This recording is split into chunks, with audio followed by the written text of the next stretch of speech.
Homai ngā tohi tika I ronga te Aroha. Give to us your greatest gift, Aroha. Love its many connotations. Tohu to haina tēnei kupu ki te ao katoa. It will bring peace, goodwill, friendship among people.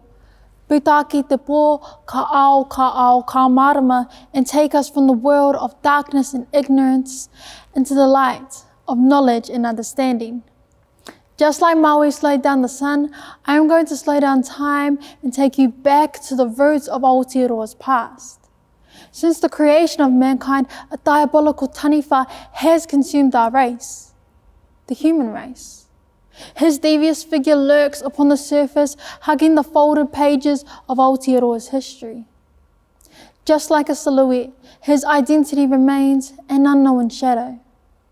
But the whispers of many tongues chant Aokatiiwi, the taniwha of racism. He chews and devours on the diversity, values and beliefs that contribute to the unity of our nation. With the mana of our ancestors through generations, we must challenge this taniwha. Kanohi ki te kanohi. Our elders have left the influential leaders of today the blueprint to support and nurture the uprising youth. The sun is slowly rising, symbolizing a new day, a new beginning, a new way of life. Only united as one can we strive for the better future of our country.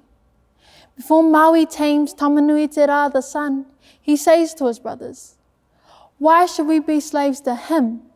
I will catch the sun before it rises and teach it to travel slowly across the sky."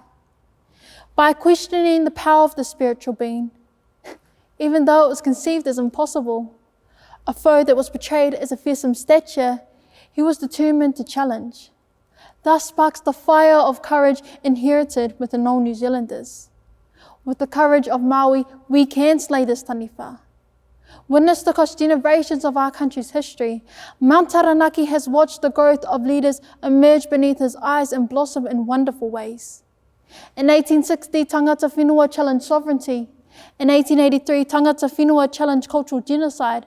In 1881, tangata whenua encouraged passive resistance against the taniwha on the grounds of pariaka.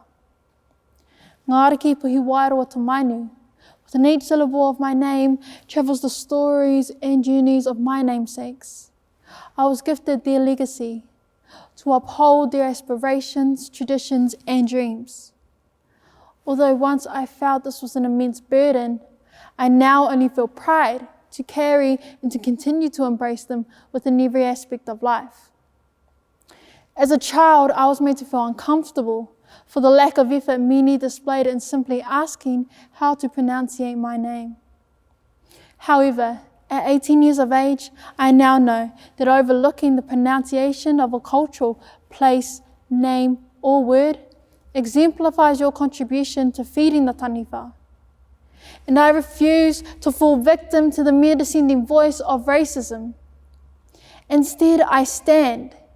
Will you feed the taniwha? Or like Maui, use your courage to challenge him? On the land of the long white cloud beats the hearts of more than 200 cultures. I have discovered that indeed our leaders have grasped the ideologies of the past. They have provided countless opportunities to support the youth of today. It was a few years ago that I was given the opportunity to learn the cultural significance of Pacifica beauty through dance. Being unfamiliar with this culture was daunting. Fear overwhelmed my thoughts with the assumptions that I wouldn't be accepted and that I would face the taniwha. Nevertheless, the people I am proud to call my friends opened their arms and culture with warm embrace. They are the representations and living forms of the values of Aotearoa's unity. Performing side by side in harmony, our bodies flow, showcasing triumph, the triumph of battles against the taniwha of which our leaders of today continue to fight. Our Peto William Seal, MP of Labour and Minister for Pacifica Peoples, sponsors of the ASB Polyfest, said in his maiden speech, "Principled leadership is what these future leaders expect from us and from this house. and we must rise to that challenge for the sake of future generations of our nation.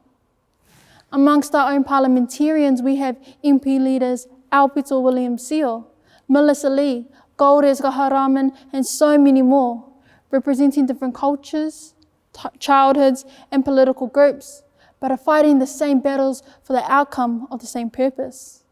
So just like Maui tamed the sun, and tangata whenua of Taranaki showed passive resistance against the taniwha on the grounds of parihaka, our leaders of today have learned that in order to work towards destroying the taniwha of racism, we must have strong leaders of all cultures within Parliament, making decisions with the determination to advocate and ensure that multicultural pathways are sustainable for our people. Walking through the carved wooden frames, entering the four walls that contain the greatest heights of Māoridom, I am now transported back through thousands of years. I gaze in awe upon the millions of miles my elders are to embark on, inhaling the cold bitter wind that stretches vast along Te Moana Nui, Akiwa. The night sky illuminates while the stars dance in harmony, guiding my ancestors to the land of Aotearoa. The moon pulls their waka into the shores of a new way of life. Their purpose, to discover a future where their people could prosper and flourish on their soil. This was the journey of my ancestors, and I believe is our prophecy. I am now awakened that our purpose now and for the future is to create a new life, one with freedom of the taniwha, where we no longer hear nor fear him, setting forward our waka united as one into the ocean of new beginnings. An ocean where we travel linked by hearts, all races and international countries, to overcome the virus of COVID-19. It affects us all, and we know the cure does not involve nor has a place for the taniwha, navigating through our ancestors to guide us to a future of cohesive and inclusive unity for our nation, Aotearoa. Can you hear that? That is the sound of our future awaiting us. In the bonds of love we meet, my brothers and sisters of every creed and race, for the primary purpose of unity for our nation. In the past, we embraced the fire burning deep within us. We used the weapon of courage to burn a taniwha so big that he shrunk. Today, our leaders use the taiaha engraved with the korus of opportunity to amplify the force of a strike. For future generations, their greatest weapon will be oneness. E tū koutou, together in unity, we will destroy the taniwha and fulfill the prophecy of Aotearoa.